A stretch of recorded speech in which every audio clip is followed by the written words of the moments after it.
Imagine you're interviewing a candidate for a major promotion. They walk into the room, sit down, and within 30 seconds, you notice a tiny coffee stain on their shirt collar. Instantly, your brain goes to work. You don't just think, oh, they had a clumsy morning. Instead, your brain secretly whispers, they're sloppy.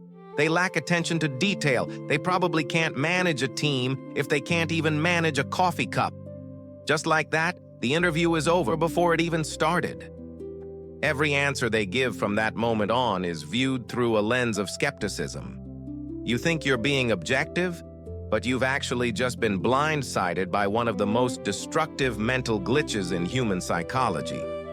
We've all heard of the halo effect, where one good quality makes someone look like a saint.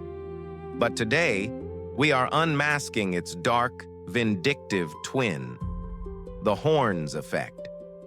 And if you don't know how it works, it is actively sabotaging your relationships, your career, and how you see the world. So, what exactly is the horns effect? At its core, it is a cognitive bias, where we allow one single negative trait or first impression to completely spoil our overall opinion of a person, a brand, or an idea. It's a psychological reflex that instantly glues a pair of metaphorical devil horns onto someone because of one minor flaw. Our brains are fundamentally lazy. Every single second, you are bombarded with millions of pieces of information. To keep your head from exploding, your brain creates cognitive shortcuts called heuristics. It loves to put people into neat little boxes, good or bad. When the horns effect takes over, your brain takes a shortcut. It encounters one negative data point, like a bad handshake, an annoying tone of voice, or a differing political opinion, and uses it to paint the entire canvas. If trait A is bad, then traits B, C, and D must be garbage too. It's immediate, it's subconscious, and it is brutally unfair. But it gets worse. Once the horns effect attaches itself to someone, it triggers a psychological chain reaction. It recruits another bias you might be familiar with, confirmation bias. Once your brain decides someone is incompetent or untrustworthy based on that first bad impression, it actively hunts for evidence to prove itself right. If they arrive 2 minutes late to a meeting, it's because they're disrespectful. If they make a mistake on a report, it's proof they are unqualified. Meanwhile, if they do something brilliant, your brain will literally filter it out, minimize it, or chalk it up to pure luck. Think about how this plays out in your daily life. In the workplace, a manager dislikes a new hire's quiet demeanor on day one, labeling them as unmotivated. From then on, that employee's hard work goes completely unnoticed, killing their career progression. In relationships, a friend makes one insensitive comment when they're tired or stressed. Suddenly, you view their entire personality as toxic, forgetting years of loyalty. Online and in media, we see a public figure make one mistake, and instantly, their entire life's work is invalidated. We don't look at the person anymore.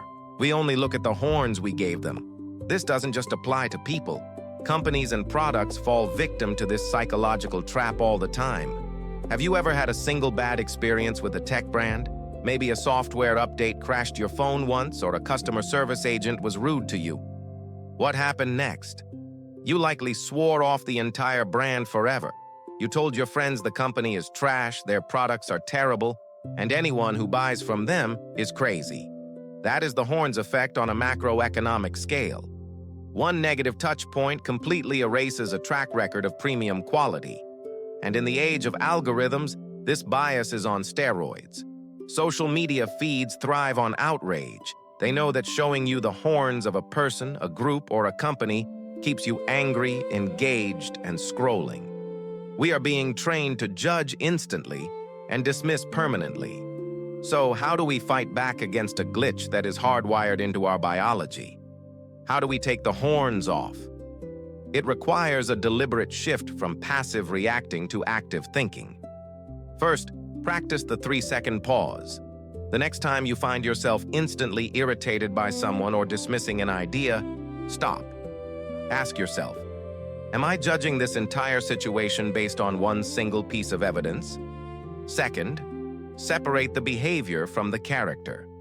If a colleague snaps at you in the hallway, try to reframe it.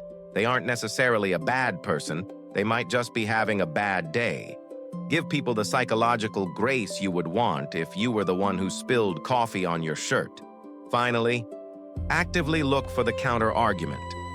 Force your brain out of its lazy shortcut. If you've decided someone is untrustworthy, challenge yourself to find 3 things they've done right. Growth doesn't happen when we sit comfortably in our snap judgments. It happens when we are brave enough to let our first impressions be proven wrong. The truth about human nature is complex. People are rarely all good or all bad. We are a messy mix of flaws, strengths, mistakes, and triumphs. The Horns effect wants to simplify that reality into a caricature, but true intelligence lies in seeing the full picture. Next time you're quick to judge, look closer. The Horns might just be a mirage created by your own mind. If this video made you rethink how you view the people around you, hit that subscribe button. We dive deep into the hidden psychology of the mind every single week, so you can understand your mind, think better, and decide smarter. Drop a comment below.